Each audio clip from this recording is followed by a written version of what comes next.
Welcome back. Chapter 12. The search for the Wicked Witch. This is the big one. Dorothy and her friends head west to do what the wizard demanded. And the Wicked Witch sees them coming with her one telescope eye. She sends wolves, then crows, then bees, then her winky slaves. And every attack fails. So she uses her last summoning of the winged monkeys. And this time, things go very badly. But Dorothy ends up at the castle and finds something the witch is afraid of. Water. Let's listen. The soldier with the green whiskers led them through the streets of the Emerald City until they reached the room where the guardian of the gates lived. This officer unlocked their spectacles to put them back in his great box, and then he politely opened the gate for our friends. "Which road leads to the Wicked Witch of the West?" asked Dorothy.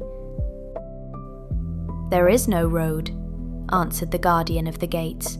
"No one ever wishes to go that way." "How then are we to find her?" inquired the girl. "That will be easy," replied the man, "for when she knows you are in the country of the Winkies, she will find you and make you all her slaves." "Perhaps not," said the Scarecrow, "for we mean to destroy her." "Oh, that is different," said the guardian of the gates. "No one has ever destroyed her before, so I naturally thought she would make slaves of you, as she has of the rest. But take care, for she is wicked and fierce, and may not allow you to destroy her. Keep to the west, where the sun sets, and you cannot fail to find her."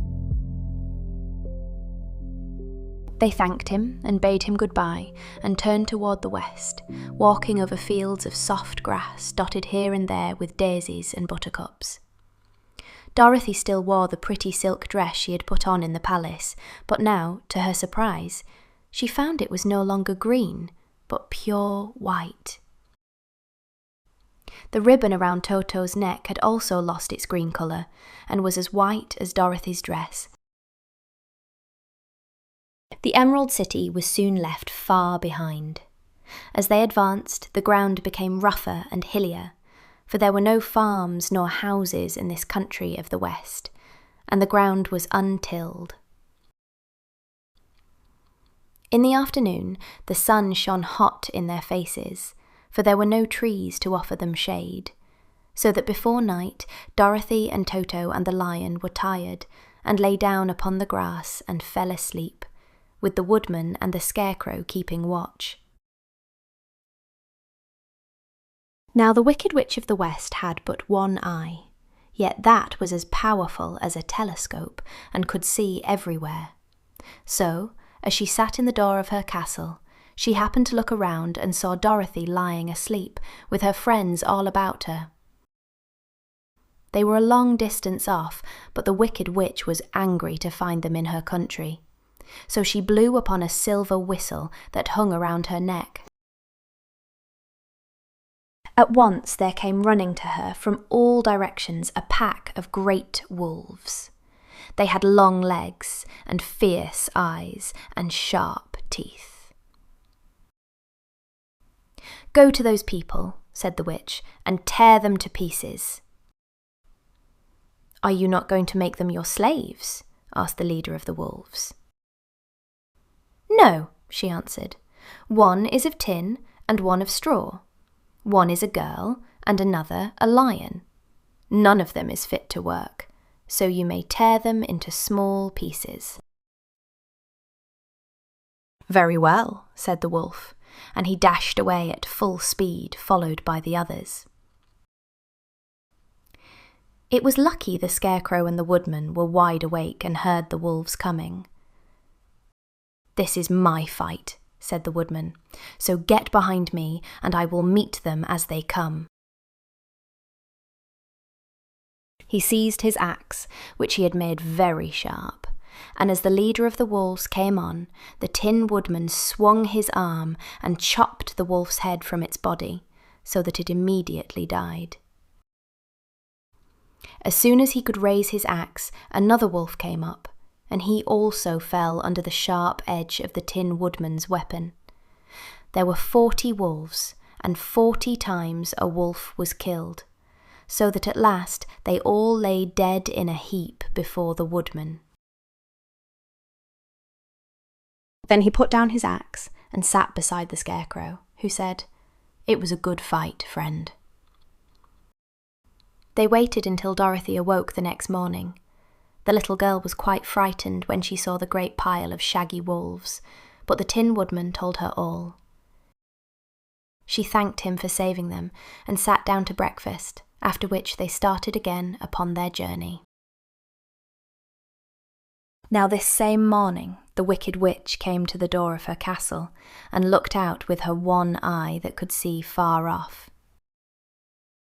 She saw all her wolves lying dead, and the strangers still travelling through her country. This made her angrier than before, and she blew her silver whistle twice. Straightway a great flock of wild crows came flying toward her, enough to darken the sky. And the Wicked Witch said to the King Crow, "Fly at once to the strangers, peck out their eyes, and tear them to pieces." The wild crows flew in one great flock toward Dorothy and her companions. When the little girl saw them coming, she was afraid. But the Scarecrow said, "This is my battle, so lie down beside me, and you will not be harmed." So they all lay upon the ground except the Scarecrow, and he stood up and stretched out his arms. And when the crows saw him, they were frightened, as these birds always are by scarecrows, and did not dare to come any nearer. But the King Crow said, "It is only a stuffed man. I will peck his eyes out." The King Crow flew at the Scarecrow, who caught it by the head and twisted its neck until it died. And then another crow flew at him, and the Scarecrow twisted its neck also. There were 40 crows, and 40 times the Scarecrow twisted a neck, until at last all were lying dead beside him. Then he called to his companions to rise, and again they went upon their journey. When the Wicked Witch looked out again and saw all her crows lying in a heap, she got into a terrible rage, and blew 3 times upon her silver whistle. Forthwith there was heard a great buzzing in the air, and a swarm of black bees came flying toward her. "Go to the strangers and sting them to death," commanded the witch, and the bees turned and flew rapidly until they came to where Dorothy and her friends were walking. But the woodman had seen them coming, and the Scarecrow had decided what to do. "Take out my straw and scatter it over the little girl and the dog and the lion," he said to the woodman, "and the bees cannot sting them."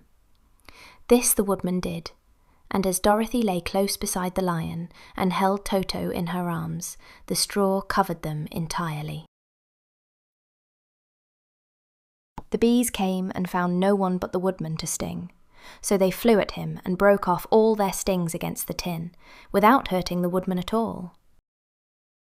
And as bees cannot live when their stings are broken, that was the end of the black bees, and they lay scattered thick about the woodman like little heaps of fine coal. Then Dorothy and the lion got up, and the girl helped the Tin Woodman put the straw back into the Scarecrow again, until he was as good as ever. So they started upon their journey once more. The Wicked Witch was so angry when she saw her black bees in little heaps like fine coal that she stamped her foot and tore her hair and gnashed her teeth. And then she called a dozen of her slaves, who were the Winkies, and gave them sharp spears, telling them to go to the strangers and destroy them. The Winkies were not a brave people, but they had to do as they were told, so they marched away until they came near to Dorothy. Then the lion gave a great roar and sprang towards them, and the poor Winkies were so frightened that they ran back as fast as they could. When they returned to the castle, the Wicked Witch beat them well with a strap and sent them back to their work, after which she sat down to think what she should do next. She could not understand how all her plans to destroy these strangers had failed. But she was a powerful witch as well as a wicked one, and she soon made up her mind how to act. There was, in her cupboard, a golden cap, with a circle of diamonds and rubies running round it. This golden cap had a charm. Whoever owned it could call 3 times upon the winged monkeys, who would obey any order they were given. But no person could command these strange creatures more than 3 times. Twice already the Wicked Witch had used the charm of the cap. Once was when she had made the Winkies her slaves and set herself to rule over their country. The winged monkeys had helped her do this. The second time was when she had fought against the great Oz himself and driven him out of the land of the West. The winged monkeys had also helped her in doing this.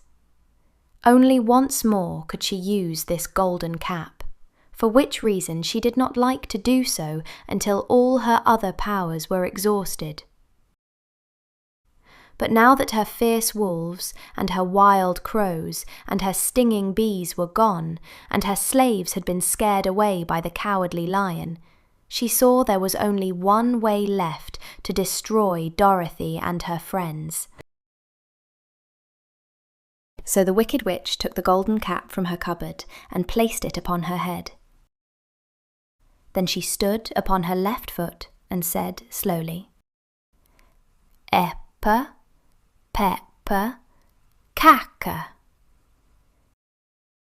Next she stood upon her right foot and said, "Hillo, hollo, hello."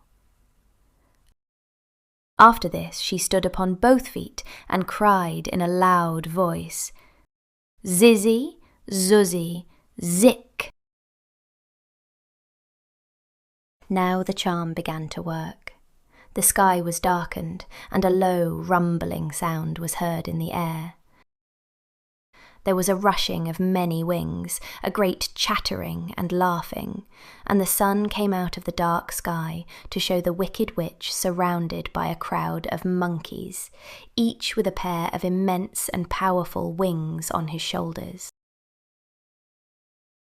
One, much bigger than the others, seemed to be their leader. He flew close to the witch and said, "You have called us for the 3rd and last time. What do you command?" "Go to the strangers who are within my land and destroy them all except the lion," said the Wicked Witch. "Bring that beast to me, for I have a mind to harness him like a horse and make him work." "Your command shall be obeyed," said the leader. Then, with a great deal of chattering and noise, the winged monkeys flew away to the place where Dorothy and her friends were walking. Some of the monkeys seized the Tin Woodman and carried him through the air until they were over a country thickly covered with sharp rocks. Here they dropped the poor woodman, who fell a great distance to the rocks, where he lay so battered and dented that he could neither move nor groan. Others of the monkeys caught the Scarecrow, and with their long fingers pulled all of the straw out of his clothes and head. They made his hat and boots and clothes into a small bundle and threw it into the top branches of a tall tree. The remaining monkeys threw pieces of stout rope around the lion and wound many coils about his body and head and legs until he was unable to bite or scratch or struggle in any way. Then they lifted him up and flew away with him to the witch's castle, where he was placed in a small yard with a high iron fence around it so that he could not escape. But Dorothy they did not harm at all. She stood with Toto in her arms, watching the sad fate of her comrades and thinking it would soon be her turn. The leader of the winged monkeys flew up to her, his long, hairy arms stretched out and his ugly face grinning terribly. But he saw the mark of the good witch's kiss upon her forehead and stopped short, motioning the others not to touch her. "We dare not harm this little girl," he said to them, "for she is protected by the power of good, and that is greater than the power of evil. All we can do is to carry her to the castle of the wicked witch and leave her there." So, carefully and gently, they lifted Dorothy in their arms and carried her swiftly through the air until they came to the castle, where they set her down upon the front doorstep. Then the leader said to the witch, "We have obeyed you as far as we were able. The Tin Woodman and the Scarecrow are destroyed, and the lion is tied up in your yard. The little girl we dare not harm, nor the dog she carries in her arms. Your power over our band is now ended, and you will never see us again." Then all the winged monkeys, with much laughing and chattering and noise, flew into the air and were soon out of sight. The Wicked Witch was both surprised and worried when she saw the mark on Dorothy's forehead, for she knew well that neither the winged monkeys nor she herself dare hurt the girl in any way. She looked down at Dorothy's feet, and seeing the silver shoes began to tremble with fear, for she knew what a powerful charm belonged to them. At first, the witch was tempted to run away from Dorothy, but she happened to look into the child's eyes and saw how simple the soul behind them was, and that the little girl did not know of the wonderful power the silver shoes gave her. So the Wicked Witch laughed to herself and thought, "I can still make her my slave, for she does not know how to use her power." Then she said to Dorothy, harshly and severely, "Come with me, and see that you mind everything I tell you, for if you do not, I will make an end of you, as I did of the Tin Woodman and the Scarecrow." Dorothy followed her through many of the beautiful rooms in her castle until they came to the kitchen, where the witch bade her clean the pots and kettles and sweep the floor and keep the fire fed with wood. Dorothy went to work meekly, with her mind made up to work as hard as she could, for she was glad the Wicked Witch had decided not to kill her. With Dorothy hard at work, the witch thought she would go into the courtyard and harness the cowardly lion like a horse. It would amuse her, she was sure, to make him draw her chariot whenever she wished to go to drive. But as she opened the gate, the lion gave a loud roar and bounded at her so fiercely that the witch was afraid and ran out and shut the gate again. "If I cannot harness you," said the witch to the lion, speaking through the bars of the gate, "I can starve you. You shall have nothing to eat until you do as I wish." So after that, she took no food to the imprisoned lion, but every day she came to the gate at noon and asked, "Are you ready to be harnessed like a horse?" And the lion would answer, "No, if you come in this yard, I will bite you." The reason the lion did not have to do as the witch wished was that every night, while the woman was asleep, Dorothy carried him food from the cupboard.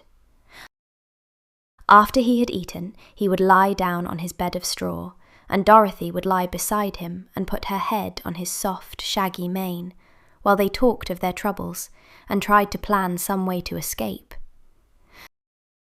But they could find no way to get out of the castle, for it was constantly guarded by the yellow Winkies, who were the slaves of the Wicked Witch, and too afraid of her not to do as she told them. The girl had to work hard during the day, and often the witch threatened to beat her with the same old umbrella she always carried in her hand. But, in truth, she did not dare to strike Dorothy, because of the mark upon her forehead. The child did not know this, and was full of fear for herself and Toto. Once, the witch struck Toto a blow with her umbrella, and the brave little dog flew at her and bit her leg in return. The witch did not bleed where she was bitten, for she was so wicked that the blood in her had dried up many years before. Dorothy's life became very sad, as she grew to understand that it would be harder than ever to get back to Kansas and Aunt Em again. Sometimes she would cry bitterly for hours, with Toto sitting at her feet and looking into her face, whining dismally to show how sorry he was for his little mistress. Toto did not really care whether he was in Kansas or the Land of Oz, so long as Dorothy was with him, but he knew the little girl was unhappy, and that made him unhappy too. Now the Wicked Witch had a great longing to have for her own the silver shoes which the girl always wore. Her bees and her crows and her wolves were lying in heaps and drying up, and she had used up all the power of the golden cap. But if she could only get hold of the silver shoes, they would give her more power than all the other things she had lost. She watched Dorothy carefully to see if she ever took off her shoes, thinking she might steal them. But the child was so proud of her pretty shoes that she never took them off except at night and when she took her bath. The witch was too much afraid of the dark to dare go in Dorothy's room at night to take the shoes, and her dread of water was greater than her fear of the dark, so she never came near when Dorothy was bathing. Indeed, the old witch never touched water, nor ever let water touch her in any way. But the wicked creature was very cunning, and she finally thought of a trick that would give her what she wanted. She placed a bar of iron in the middle of the kitchen floor, and then, by her magic arts, made the iron invisible to human eyes. So that when Dorothy walked across the floor, she stumbled over the bar, not being able to see it, and fell at full length. She was not much hurt, but in her fall, one of the silver shoes came off, and before she could reach it, the witch had snatched it away and put it on her own skinny foot. The wicked woman was greatly pleased with the success of her trick, for as long as she had one of the shoes, she owned half the power of their charm, and Dorothy could not use it against her, even had she known how to do so.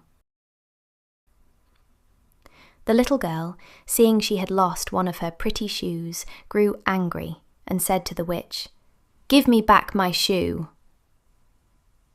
"I will not," retorted the witch, "for it is now my shoe, and not yours." "You are a wicked creature," cried Dorothy. "You have no right to take my shoe from me."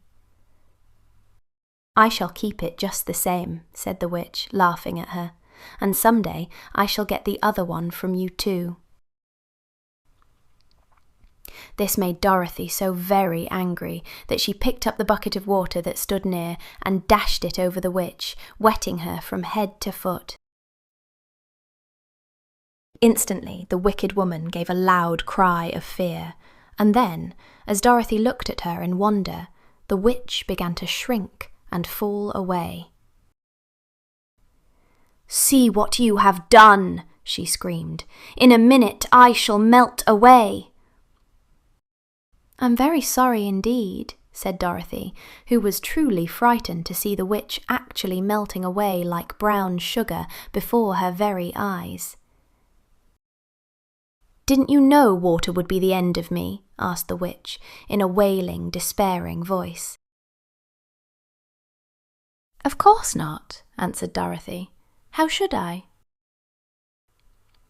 "Well, in a few minutes I shall be all melted, and you will have the castle to yourself.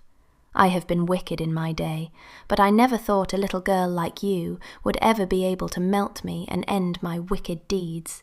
Look out, here I go." With these words, the witch fell down in a brown, melted, shapeless mass, and began to spread over the clean boards of the kitchen floor. Seeing that she had really melted away to nothing, Dorothy drew another bucket of water and threw it over the mess. She then swept it all out the door. After picking out the silver shoe, which was all that was left of the old woman, she cleaned and dried it with a cloth and put it on her foot again. Then, being at last free to do as she chose, she ran out to the courtyard to tell the lion that the Wicked Witch of the West had come to an end, and that they were no longer prisoners in a strange land.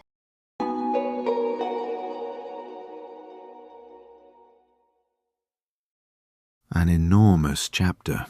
Wolves, crows, bees, soldiers, and the winged monkeys. The witch sees them coming. She has one eye, but it works like a telescope. And she throws everything at them. The Tin Woodman kills 40 wolves with his axe. The Scarecrow kills 40 crows. The bees break their stingers on the Tin Woodman's body. The Winkies run from the lion's roar. So she uses her last summoning of the winged monkeys. Tin Woodman dropped on rocks. Scarecrow's straw scattered. Lion tied up. But the monkeys can't touch Dorothy. The good witch's kiss protects her. She becomes a slave in the kitchen. The witch tries to steal her shoes. And then Dorothy throws a bucket of water in anger. And the witch melts.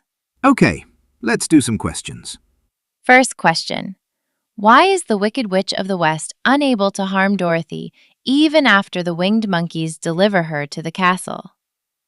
Number 1. Because Dorothy is wearing the silver shoes, which protect her completely from harm. Number 2. Because Dorothy bears the kiss mark of the Good Witch of the North on her forehead, which is more powerful than any wickedness. Number 3. Because the wizard has placed a charm on Dorothy that the Wicked Witch cannot break. Think about it. Which one?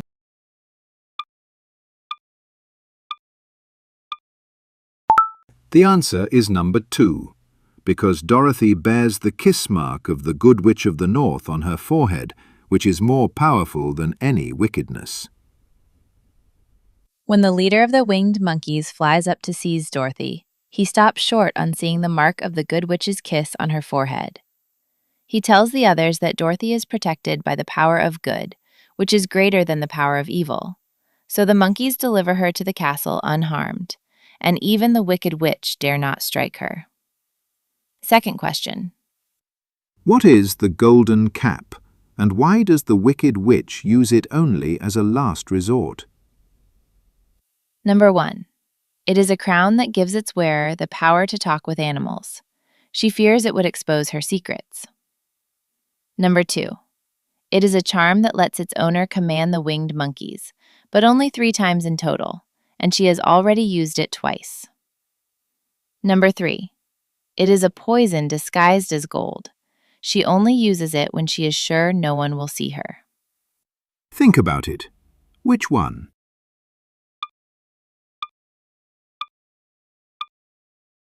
The answer is number 2. It is a charm that lets its owner command the winged monkeys, but only 3 times in total, and she has already used it twice.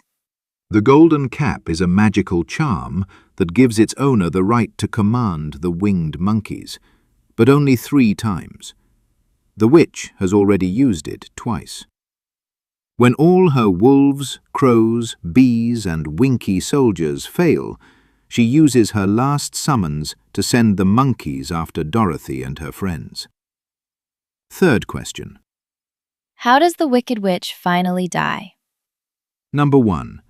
Dorothy throws a bucket of water over her in anger, and the witch melts away to nothing. Number 2. The lion breaks free of his ropes and tears her to pieces in the courtyard. Number 3. The Tin Woodman is repaired and chops her down with his axe. Think about it. Which one?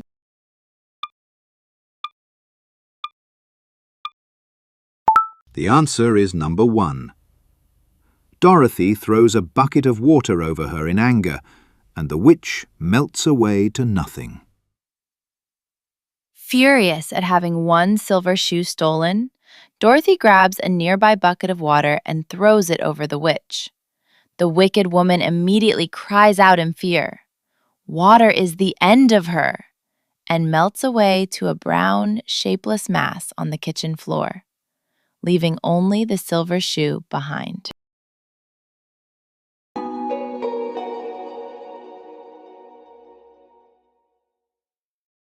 Thanks for watching.